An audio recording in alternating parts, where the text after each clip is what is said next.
안녕하세요. 법무법인 한경 김경보 대표 변호사입니다. 오늘은 공금횡령죄 처벌 및 대응 방법에 대해 말씀드리도록 하겠습니다. 우선 공금횡령으로 억울하게 누명을 쓰신 상황이라면 거두절미하고 무죄나 무혐의를 꼭 받아내는 것이 매우 중요합니다. 그 이유는 공금횡령죄의 경우 형량이 무겁기 때문입니다. 특히 공금횡령죄는 업무상 횡령죄에 해당되기 때문에 단순 횡령죄보다 더욱 엄중하게 처벌이 이루어지며 만일 안일하게 대응한다면 실형이 선고될 가능성이 매우 높습니다. 왜냐하면 일반적으로 횡령죄는 5년 이하의 징역 또는 1,500만 원 이하의 벌금형에 처해지지만 업무상 횡령죄는 그보다 2배 더 무거운 10년 이하의 징역 또는 3천만 원 이하의 벌금형에 처해지기 때문입니다. 여기서 말하는 단순 횡령죄는 업무상 지위가 없는 사람이 횡령을 한 경우 성립되는 범죄이며, 이와 반대로 업무상 횡령죄의 경우는 업무상 지위를 가지고 있는 사람이 횡령을 한 경우 성립되는 범죄를 의미합니다. 그래서 업무상 지위를 지고 있는 만큼 그렇지 않은 경우보다 더 두터운 신뢰관계를 유지해야 함에도 불구하고 그 신뢰를 저버리고 범행을 저질렀기 때문에 그 책임을 더 강하게 묻는 것입니다. 게다가 횡령죄의 경우 횡령한 금액이 크면 클수록 특정 경제범죄 가중처벌법에 적용을 받아 가중처벌이 내려지기 때문에 결코 가벼운 형량이 아닙니다.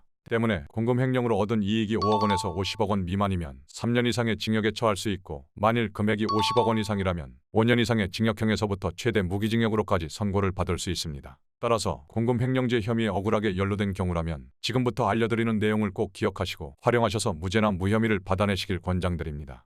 무죄나 무혐의를 받아내기 위해서는 어떤 것이 중요할까요? 원칙적으로 모든 형사사건이 그렇듯 횡령죄도 범죄가 성립하기 위해서는 성립요건이 충족되어야 하기 때문에 돈을 영득했다고 해서 무조건 유죄가 되는 것은 아닙니다. 즉, 다시 말해 공금을 불법적으로 가져갈 의도가 없었다는 것을 소명할 수만 있다면 형사처벌을 피할 수 있다는 의미입니다. 더불어 법률에서는 위와 같은 사안을 불법영득이사라고 말하며, 쉽게 말해 이익을 꾀할 목적으로 업무상 임무에 위배하여 타인의 재물을 자기의 소유인 것과 같이 처분하는 의사를 말합니다. 정리하자면 업무상 재물을 보관하는 사람이 재물을 처분한 것에 정당한 이유가 있음을 입증할 수 있다면 무죄나 무혐의와 같은 처분을 받아낼 수 있습니다. 따라서 공금횡령죄로 억울하게 혐의에 연루되었지만 무죄나 무혐의와 같은 처분을 받고 정상적인 일상으로 돌아가고 싶으시다면 즉시 저희 로펌을 방문하여 상담을 받아보시길 권합니다.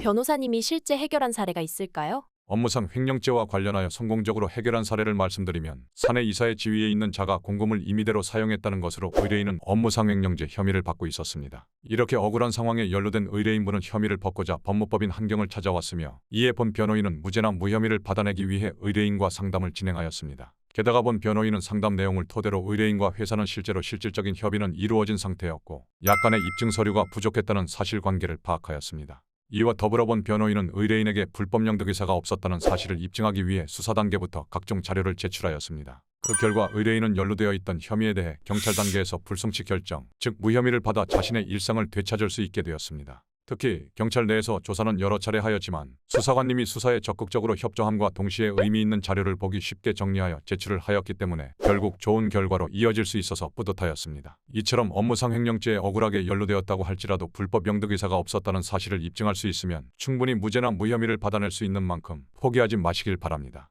다만 불법 영득의사가 없음을 입증할 수 있는 증거자료를 수집하는 것은 의뢰인과 변호사가 상의를 많이 해야 하는 작업입니다. 왜냐하면 각 사건마다 특성이 다르기 때문입니다. 그래서 그때마다 소통이 매우 중요하다고 볼 수 있으며, 위 사례에서도 지속적으로 소통하며 서로 자료를 준비했던 기억이 납니다. 만약 어려운 상황에 처해 있다면 영상 상단에 나와 있는 저희 로펌 번호로 전화 주시길 바랍니다. 그리고 더 많은 법률 정보를 얻고 싶다면 구독, 좋아요, 알림 설정도 부탁드리겠습니다. 지금까지 법무법인 한경 김경보 대표 변호사였습니다. 감사합니다.